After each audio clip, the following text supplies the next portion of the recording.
Good rising, you guys. I'm gonna wait till some people get on. I'm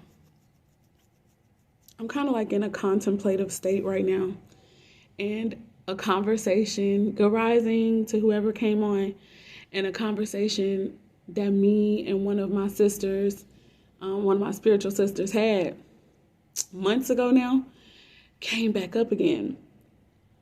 And it's this idea about us confusing connections and relationships with people, where we're either the person is attracted to our healing energy, or vice versa, we are attracted to theirs or something like that. And instead of realizing the lesson in people, we tend to desire to experience them in a sexual manner. So me and one of my friends were talking about that the other day, and it's like, I can personally say that that's happened to me a couple of times. Like, I don't think that people are used to genuine concern. They're not used to folks like genuinely being loving and caring without expecting something in return. So sometimes when that happens, when there's someone who's operating in a healing nature or a loving nature, especially when it comes to the opposite sex. But sometimes, as I mentioned in a comment that I was just involved in, sometimes people of the same sex can also feel that they are attracted to another just because the healing that they're getting from this other person, the loving energy that they may feel that they desire coming from another person, they've never experienced it before, but they desire it, right? So when it comes to like that of men and women, sometimes when we are experiencing things that we have never experienced before in another person, we confuse that for like a reason to be intimate or sexual with the person. Like, for some people, that's a way that they even want to say thank you. You know, I've experienced a connection where I feel like I wasn't necessarily attracted to the person. I wasn't looking to be involved sexually or anything with this person, but it's like that person needed my healing and they appreciated my spirit, just naturally speaking, and they wanted to have more of it. And I guess like on a lower level, not to even say that sex is low level, because it's really not. It's really not. Sex is extremely spiritual. But I think it depends on the people that are involved, and it depends on what people are using it for and all that kind of stuff.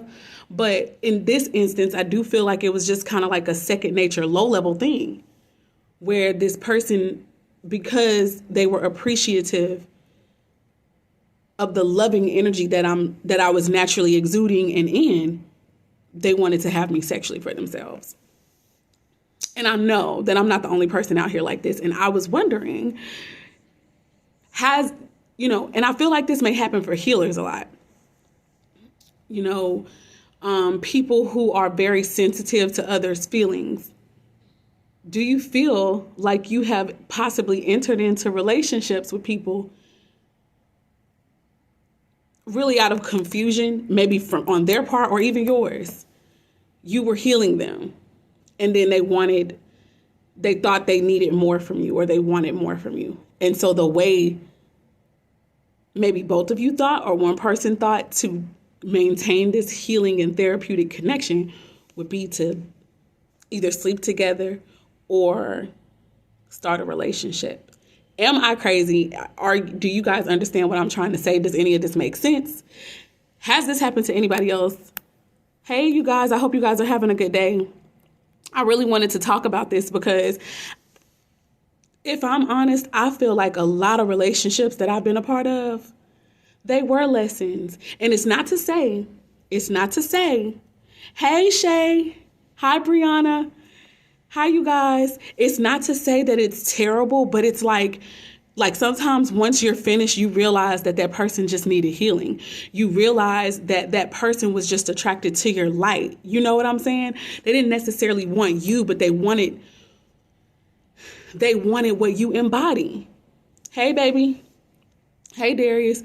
They wanted what you embodied. And so sometimes we don't figure this shit out until after we've already engaged in the relationship, or after you've already been in something for like maybe months or years, or after a situation has already ended. Brianna says, all my relationships were lessons and I've healed a lot of men. Brianna, girl, I feel like, I honest to God feel like a lot, like all the men that I have been with, I feel like I helped to heal them in some way, shape, or form. Not to say that they did not do the same for me, because it's been my spiritual observation that all relationships are vehicles for ascension, possibly, if we allow them to be, because sometimes we get pissed instead of trying to look for the lessons, or instead of trying to understand what was it in us, or, what was it about us that brought these things about.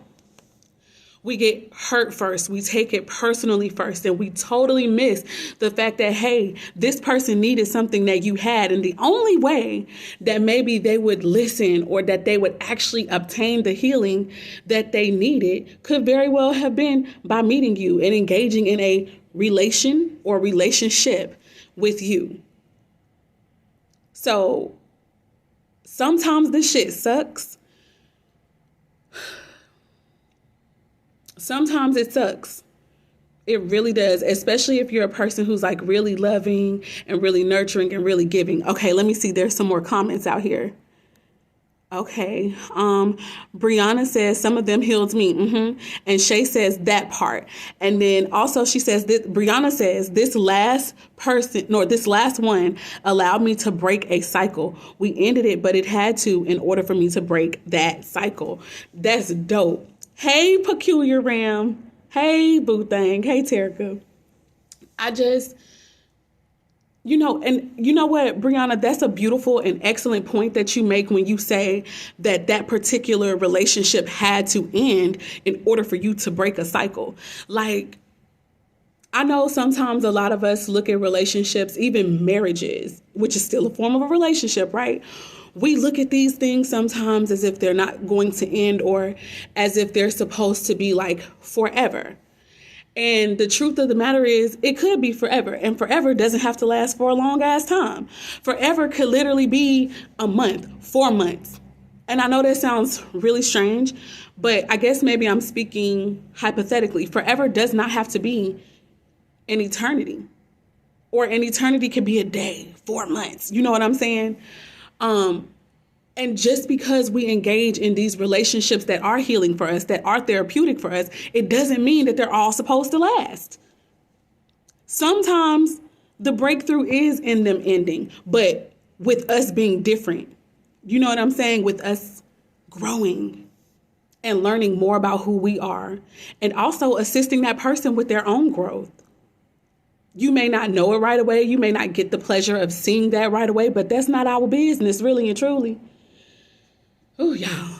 But anyways, these were some of the thoughts that were on my mind today. Like, for people who might be experiencing breakups and stuff right now, or separations, you guys, like, a lot of these relationships are actually vehicles to understanding you more, not even necessarily the other person. It may sound selfish. Maybe that's the Leo in me coming out, but I have learned that all of this stuff is about me. It's hard. Now that's a hard lesson to learn sometimes, especially when you're so focused on the other person and you feel like that other person did you wrong, or you feel like, they have some negative traits that I don't possess. While that is true, or it may be true, there is something about you that's in that person, and vice versa. There's something about you that's in that person.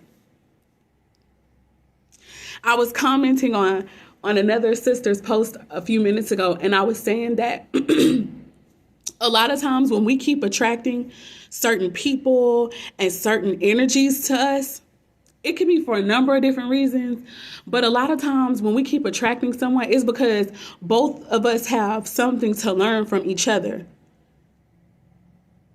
Like in this particular case, this young lady had a stellium of a certain she had a stellium of a certain sign in her natal chart.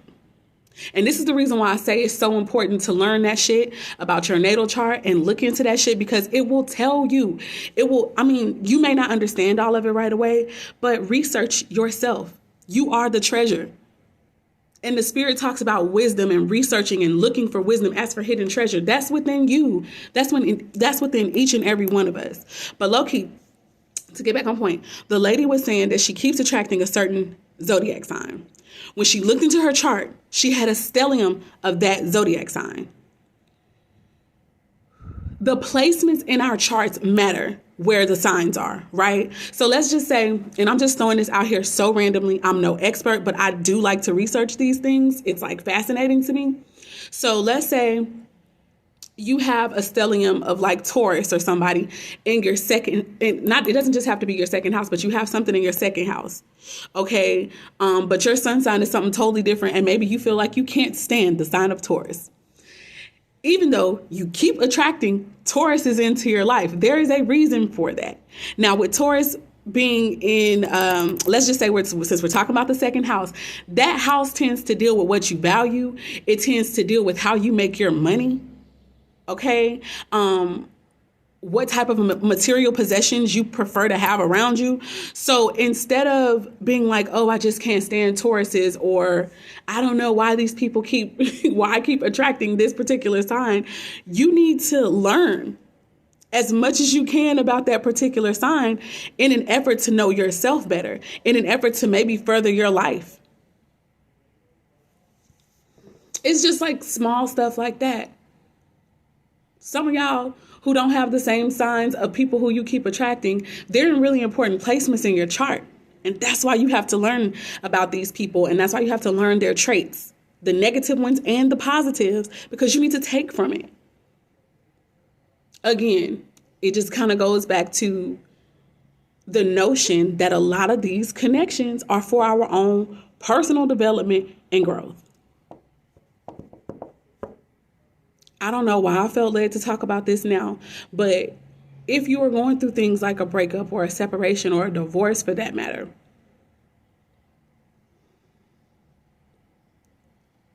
instead of placing blame sometimes or looking at the other person and, pointing out all the things and places where you felt like that person didn't get you or they just totally disregarded what you needed and all this other type of stuff, you also have to look at yourself and you have to look at, did I put too much responsibility that was really mine upon another person? A lot of times we do that, especially when we get into relationships. We do that. Okay, let's see. LaQuartia says, it's a hard lesson to learn all the time. Yes, it is. Darius says, being a servant helps with that, for me at least. Aw. Being a servant helps. I feel like, being a servant is a beautiful place to be, first and foremost, in our mentality.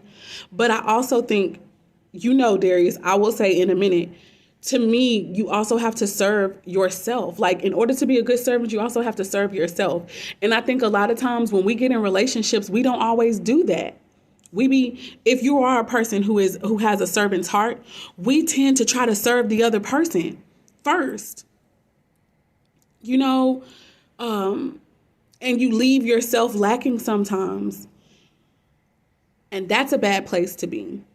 That's a bad place to be. When I think about a relationship that'll be therapeutic and healing and that maybe will stand the test of time and even go through the lessons, it's like two servants together, serving one another, learning from each other. And even still, it has to be something that even has to be fated, because it can be two servants who get together and they can be together and serve one another. But if they're not meant to carry out a relationship that's quote unquote forever, it's not going to last. It'll just be beautiful and last as long as it's meant to last, and then they have to move on, you know. But that's what I don't know. It's just this was like a beautiful thing that I feel like we should pay attention to. Also, I feel like sometimes we could get in trouble. We can get ourselves in trouble. We can get ourselves into connections that were never meant to be like long term or long lasting. As healers of each other and vehicles to other people, to our own and others' like ascension, you can get confused. And a lesson or a situation where you were only supposed to heal someone and then keep it pushing. Now you've been with that person for 15 years and in many ways are lacking. Meanwhile, that other person is like drawing from you and taking from you, and you're feeling more and more depleted. I can't tell people when it's time for them to move on from a connection or what have you, but all I can do is kind of just like plant a seed and maybe cause us to think about these things, or even just give a voice to thoughts that a lot of people have but don't talk about and they don't say. Like, what the fuck? What if I was just supposed to be this person's friend instead of actually being their lover? Or what if I was just supposed to do A, B, and C with them and then keep it pushing? I know people be having these thoughts. I ain't the only person. Christina says that I learned to love myself. Yes. And Darius says it helps me to learn and to teach. I think he's kind of still going on with the being a servant helps him to learn and to teach, which, yeah, that's the truth. I think that would be the truth for anyone in that position. I'm pretty much done, you guys. I don't think any more to say, really. There's nothing else that's coming to me at this present moment. I'm trying to think about what me and my friend, we brought up, like, this was such a bomb point about how sometimes the desire for people to heal or be connected to who they feel their healing is with, or they can see them as a healer. They can see in you the light. They can see in you really what they need and what they want. And so sometimes they believe that must mean that I need to secure you for myself, or I need to take you. And a lot of times the ways that people tend to try to secure one another is either through relationship or through sexual relations. But I kind of think that the downside of someone wanting to take on another person because of the healing factor that they bring to them is if they can't reciprocate that energy to the person, then it's like one-sided. And that healer may not be replenished, not by that other person. They may have to replenish themselves. And that's something that I had to learn. This is the reason why it's important to love yourself first. And this is for anyone, any sex, it doesn't matter. The significance of loving yourself first is that we don't depend on another person to provide us with what it is that we need and what we know that we desire. We don't wait on someone else to do that, because a lot of times if you waiting on another motherfucker to give you something that you want or that you feel like you need, you're going to be waiting. First and foremost, a lot of us keep our own selves waiting. Because we thinking it's going to come from another person when the whole time it was coming from you, or it should have been coming from you, or it could have been coming from you. And that way, another person is literally adding. And if you find that they're taking away from you, you don't have to remain in that shit. Why? Because I love myself. Yeah. These are some of the things that were on my mind today. I do want to just say, for anybody who could be experiencing a breakup, there is an ebook that I definitely wrote. I want to say it's been 2 years now. It may be 3. And it was called Choose You Again. And that's what Spirit gave me. And that book is just about pretty much just encouraging people to self-love, and honestly giving people, it's not just saying, oh, love yourself, because in this spiritual walk, we hear stuff all the time. Like, people are like, oh, you need to love yourself. But some people are like, okay, how though? what does loving yourself even really look like? You know, so in Choose You Again, it's like I feel like the Spirit took me through things that I personally had to literally do to that was loving for me. Now, these are just going to be pointers and ideas, and you guys can take them and tweak them and put them, you know, you'll have to come up with your own thing. Of course, tweak the shit. But if you guys are interested, I'll put that in the link or something in a comment, or I'll share maybe like another post that has the ebook. You can get it off of my website, theprettycoachoracles.com.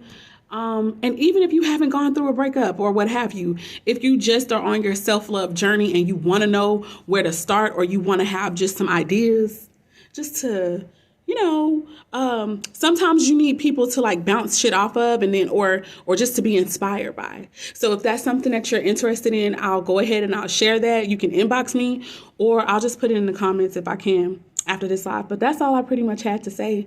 Thank you for those who commented, who talked back to me, because that's kind of how I see the comments, is us talking back and forth with each other. I hope something that was said definitely made some sense, and that's that with that. Peace, love, light, and darkness, working to bring balance and harmony. Bye, y'all. Have a good day.